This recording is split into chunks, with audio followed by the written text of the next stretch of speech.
Hi guys, welcome back to another video. This is going to be my first video that I will be making on this channel. Whether it's uploaded first, I couldn't really say. But I really do think that does make it a really good opportunity to start off this group, as I'm a part of a actual United women's group and the admin has created an event for people to share their thoughts the day after the game. So I just thought this would be a really good opportunity, and I am just going to be holding it because it's how it's going to work. But yeah, I really do think this could be a really good opportunity to actually get to see everyone else's point of view and to actually record the group chat. A lot of people on the group actually thought it was a really good idea, so I thought, yeah, I can do it. So yeah, so we're just going to start off as the group was made. I'm going to look through some of these comments. So I believe there is 3 admins, 2 or 3 for this one. I couldn't find the section where it said, showed you who the admins were. So I'm just going to go off the basis of what I've seen through the posts and comments, that I believe there's only 2 or 3 admins. The group has been up now for 3 years, and as it shows on top, it's just called Man United's Women's Facebook group. There are 12,000 members, so if you do want to join it, please, go and search up, get involved, because it is a group chat. Not just a group chat site, it's an actual page just for women's football. People talk all the time on it. Like, I was checking the actual statistics on the group the other day, and on average 80 posts a day go on this group, and it's been on for the last 3 years. People showing their experiences through the games, their stats, how they feel after games, like their thoughts on it. So this group chat at the moment is currently just for that Chelsea FA Cup final, which I will do a separate video of like my results on it. I will also do like a highlights analysis of the certain chances that I believe that should have been taken, or decisions, whatever it might be. But for now, we are going to get involved in this one because I've been looking forward to this for like since he announced it, the admin, since William hadn't mentioned it, or Adam, which one ever started it. I was actually really looking forward to it. So let's just get started. So this is the start of it. And I am just sitting down in my bar. We're not gonna complicate it. This is my setup. Sophie believes the final's great. We played exceptional, but we just got robbed. That's a lot of people's thoughts about the referee decision, especially about Nikita's the challenge on Nikita on the edge of the box. Personally, I do believe it was a penalty. Like, if you actually watch it again from behind, I do believe that her back foot is taken out when her entire body is in the box. But that's a different matter. Charlotte, I'm so proud of our girls. Think having VAR was a complete waste of money and time because it wasn't used properly. That is a fair decision. That is a very fair observation. On the day the better team lost, which is frustrating. Then Kaylee's put, we've still got the league. VAR can stay away from women's football. See, as a fan believer where men's and women should be equal, I do really appreciate the VAR's in it. A lot of people have problems with the men's with it, but it's gotten better over time. Like, this season has been good. I would like to see it in women's football more, but then again, I'd love to see women's football actually shown a lot more on TV, as sometimes it does kind of get in the same level, like in the way of men's, and men's will always win. Like, men's will always get shown first. Someone has commented on We'll Come Back Stronger, saying Chelsea are a team that allow the opposition to have the ball, which makes them look better. That is fair. I think I'd love to look at the stats of possession just in the first half. Someone's put the subs were weird. I was really confused. Again, it was. Someone's put I'm so 50-50 on VAR staying away from women's football, and I do. Pardon me. I do actually still believe that it should be in there to make it.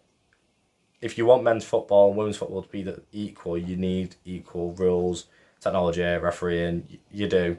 It's just how it has to be. My opinion of yesterday's game is Mary's a beast. I think Earps had a very good game, especially when she had to scramble herself to the edge of the post from Lovren's header. People want Arnold to sign a contract. I do believe that'll be a very good option to get her to sign that contract. you can see how she gets past her defender yesterday to get that one last final chance, which in the end was wasted. But I don't think you need to look at. I think we need to look at getting more options to attacking because we haven't got enough. Like our front three yesterday of Russo, Galton, and Paris, you had nothing to bring off the bench apart from a 35-year-old Williams and a Garcia. And personally, Garcia coming off the bench in the last couple of months has been an absolute impact. Like you can see, she's scoring when she comes off more than if she starts. So I think she's a very good option to have come off that bench. I didn't know Kerr was on the pitch till she made that pitiful tap in. Every time we got momentum or control on Chelsea players, Sandra fought injured. Tactically we weren't good enough with subs. Yeah, so I think Kerr was very like disappeared very much in that first half, but I think that's the thing about being a good striker is you don't need to be there every second of the game. You really don't. As long as at the end of the game on the board it says your name, you've scored, that striker's job done. I think you're more bothered about if you don't see a player, if it's a midfielder or something. Or if you are an attacking, you don't see your name on that board, whether it be a goal or an assist. Tactically, we weren't good enough for subs. I think the subs really were the moment in that game that decided it pretty much. Really do, I believe that.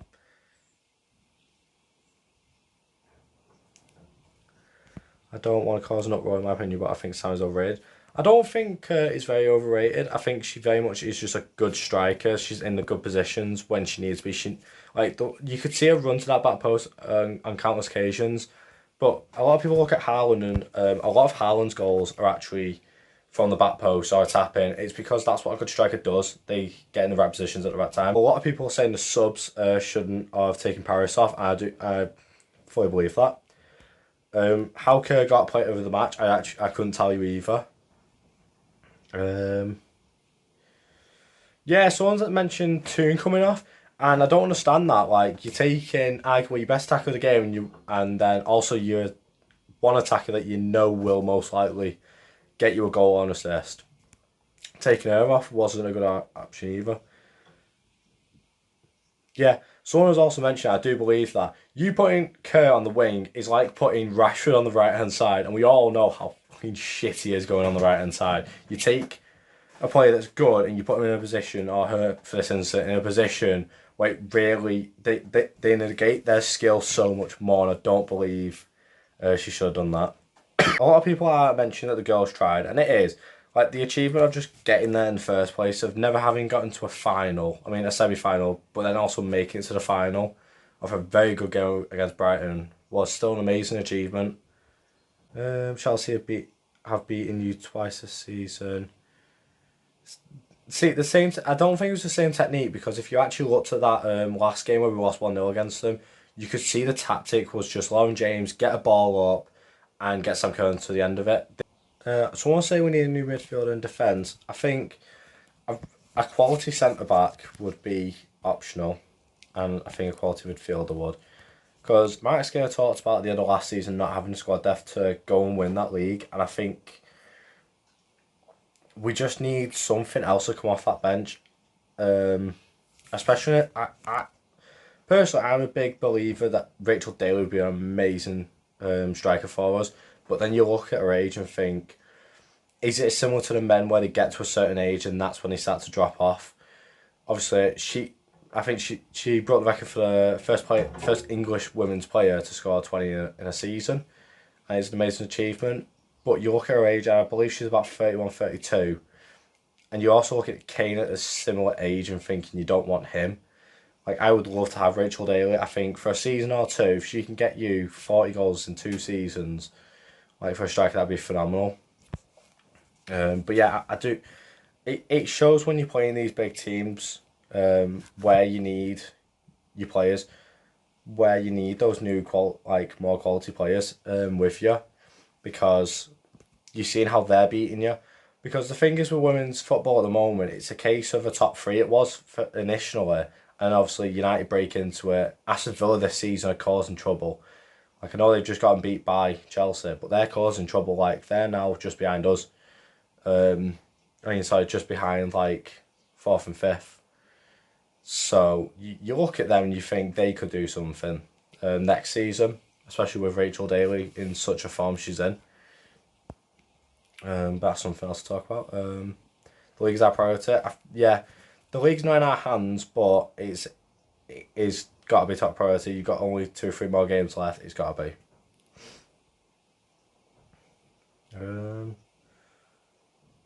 People saying they actually left to watch the game early. Yeah, that like I made sure I had that booked off.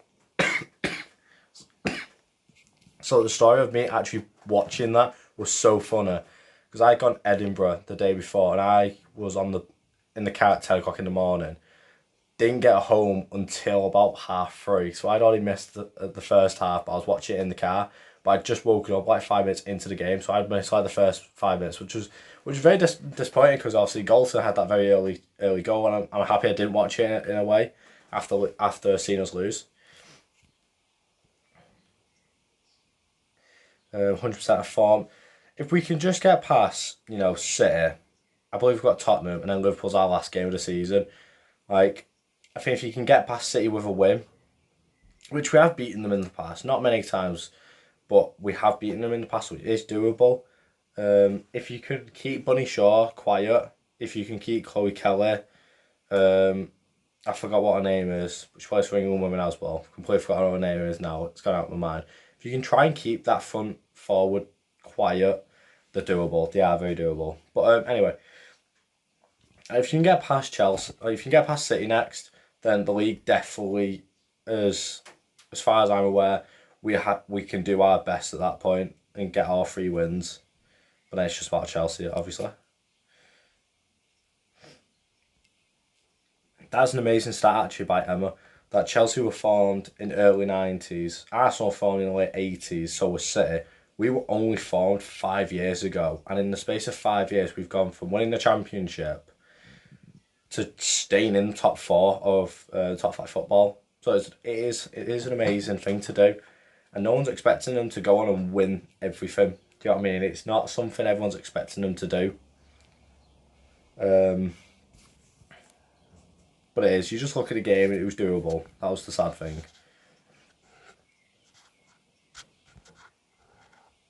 Here we go. There's not very much more there, is there? There we go. Here's a very it is going to be a long one actually. This is a very frustrating game. Chelsea have been there 3 in a row. Not saying they were nervous, but it's a factor.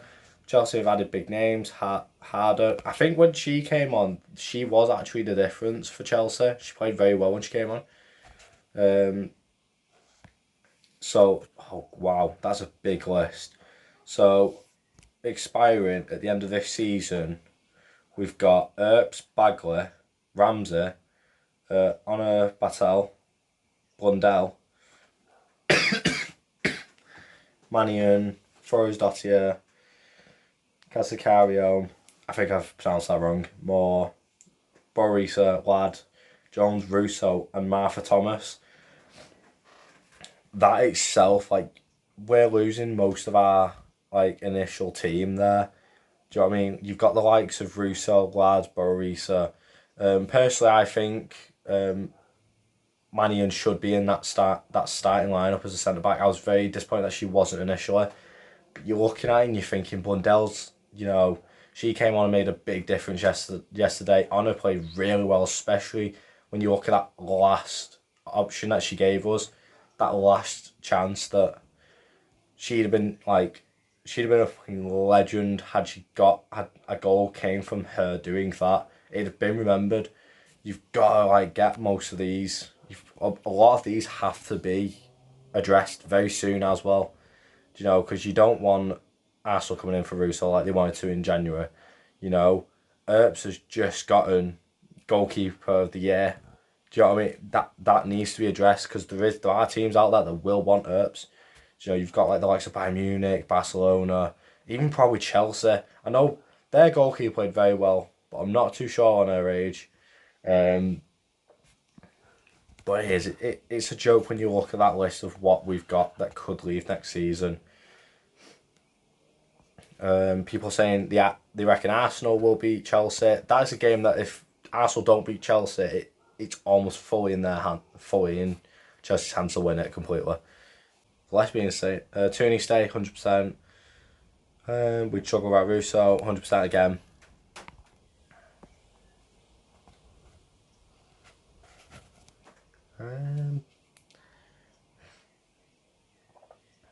Not a lot of people saying too much different now.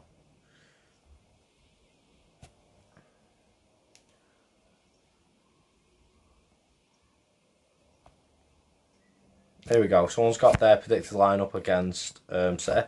So they've gone Earps in goal. You got Battel right, Blondell left, Tissieng lad, centre back pairing. Then you've got Toon and Zellum in midfield with Paris on the right, Golden on the left, and then a strike of Garcia and Russo. That's not something I wouldn't mind seeing at least once this season. Is having two strikers. Garcia has been absolutely phenomenal coming off the bench. A lot better than if she starts, but I think if she starts with a partner, you could see a lot. You could see difference in her performance. I do agree with maybe putting Turner instead of Lad in there because yeah, like someone's mentioned, Shaw is good. She's had a brilliant season. You need someone that's probably tall enough.